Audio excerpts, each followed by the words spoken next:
Former WWE champion Bobby Lashley and other big names have departed from WWE in some big time news. We're going to talk about everything we know about the situation, who exactly looks like they are gone from WWE, and what could be next. All that and much more coming up in this video. Be sure to smash that like button, subscribe, and hit that notification bell so you get notified whenever a new video is released.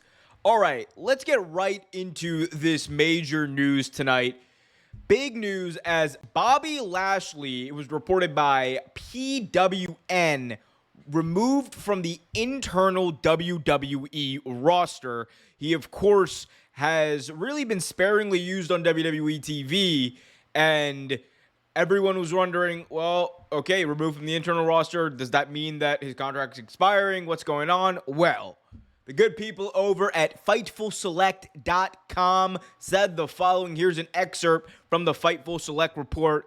Fightful Sean Ross Sapp has learned that former world champion Bobby Lashley's WWE contract is up within the next month or so, possibly over the course of weeks. PWN learned that Lashley was removed from the internal roster page, though he is still featured on the company's website, and Fightful was also able to confirm that news. So Fightful, PWN, both confirming that Lashley was removed from the roster page for the internal roster, I should say, for WWE. We also have another update coming out of that. Same outlet, PWN, also reported that MVP, formerly known as Montel Vontavious Porter, at one point the manager of Bobby Lashley in the Hurt Business, also removed internally. Same deal with Tamina. Tamina, longtime WWE talent, also removed from the roster. So some monumental big names, honestly, gone from WWE, it would seem. And you know, it is crazy. The sentiment and the rumblings out there are that Lashley is not likely going to re-sign. He's not going to stay, and that is why we are hearing the news that, you know, he is essentially departing from the company. And it is not surprising with him specifically, and we'll lump MVP in there and talk about Tamina in a little bit, but it shouldn't be surprising to anyone that, like, Lashley and MVP were not going to return to WWE. These are two people who, honestly, at one point, like, helped carry WWE in the pandemic. Look, pandemic, Thunderdome, WWE wasn't really that great overall, but some of the few stars that made it passable and at least got you excited were acts like the Hurt Business, where Bobby Lashley winning the world title and being this unbeatable machine, at one point toppling Brock Lesnar. Like, it wasn't like Bobby Lashley was going out here and just winning, like, you know, very small and you know, insignificant titles and having insignificant title reigns. He would beat big time talent in order to win those titles. However, the follow-up was not always the best, right? I think that is what was always the issue. And it's so weird when you look back at, like, how Lashley was booked under McMahon versus how he has been booked under, like, Triple H. And it's kind of shocking how little Triple H and his regime have used Bobby Lashley. Someone who, again, former world champion, legit MMA talent, also a bona fide, like, name. Like, it's not like he's just a big guy who, like, does big guy things. He can work. He has a lot of experience, like decades of professional wrestling experience at this point.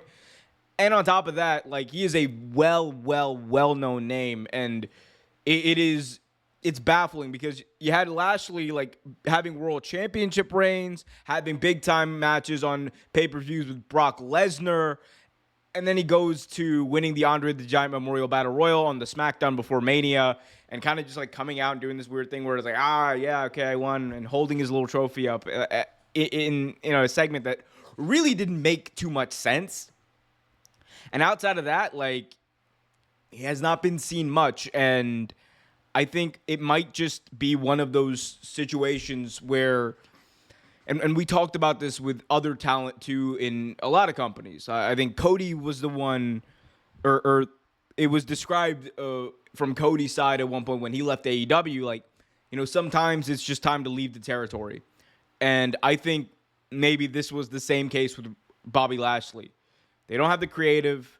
They didn't seem to want to do anything with him. They didn't want to do anything with MVP. MVP was still with the company at one point and was basically talking a lot of talking that smack about Triple H. And look, I think some of the things that he hinted towards were very well true. I mean, the fact that the Hurt Business, WWE was not able to capitalize on the Hurt Business is one of the most questionable decisions made by especially the Triple H regime, because that was a bona fide group that you could have put up against the Bloodline and had that, even if it's it doesn't even need to mean in a pay-per-view, but a feud between those two factions would have been insane. It would have been really good. You could have used that too to build up a match between Roman Reigns and Bobby Lashley at a pay-per-view. That could have been an entire program you could have done, yet it never happened. And we never got to that point. Shelton Benjamin is now gone from the company. Lashley, MVP on their way out. And Cedric Alexander as well. All those guys are seemingly gone now. And it seems like I think we will. I want to say this. I think we will get a Hurt Business reunion somewhere. They obviously will not be called the Hurt Business. Potentially, I think MVP could pull one out of the old TNA book and bring out the old what are they called? The Beatdown Clan. Maybe that's in the works. Maybe they come up with a new name, but those four guys together, they were money. And MVP as that mouthpiece, MVP as that manager was really good. He knew what he was doing. He understood precisely what he needed to do as the heater on those guys. Bobby Lashley, I think he's one of those guys who will never get the credit that he deserves as far as the talent that he is. Lashley's never going to be and never was the guy who was going to go out there and cut these long promos or whatever. But what he could do was be that menacing big guy, that menacing threat, right? Because there's a lot of big guys in professional wrestling. There's a lot of big guys. Hell, Nick Camarado is a big guy, but he ain't a threat, right? And he's not presented like a threat. He doesn't have that aura about him. Lashley does. Lashley's always had that aura about him. It's that almost innate charisma that you can't really calculate, right? That you can't really account for just based off of how he talks or whatever. It just oozes out of him, and when he walks into a room, you take notice. And when he won that title belt, it wasn't just, oh my God, they're giving a big guy a title. It was Bobby Lashley's getting a title. And look, dude is 46, 47 years old, and he looks better than I do now. Look, I'm never gonna compare to Bobby Lashley in the guns department, but I'm talking about just very you look at that, 47 years old. What the hell is up with that? Well, how does he look like that? Well, everyone has their theories. Anyway, but in a very serious note, I do think we will see a Hurt Business reunion. I could very well see TNA picking up Bobby Lashley. And it might not be a full-time contract, but TNA was a guy or was a place where he was the guy and he had that original belt collector gimmick before Kenny Omega did. We could see a repeat and him having a bit of a renaissance run in TNA, but we'll see what happens there. Quick note on Tamina, who was also removed from the WWE internal roster. Tamina, of course, has been with WWE for a very, very, very long time.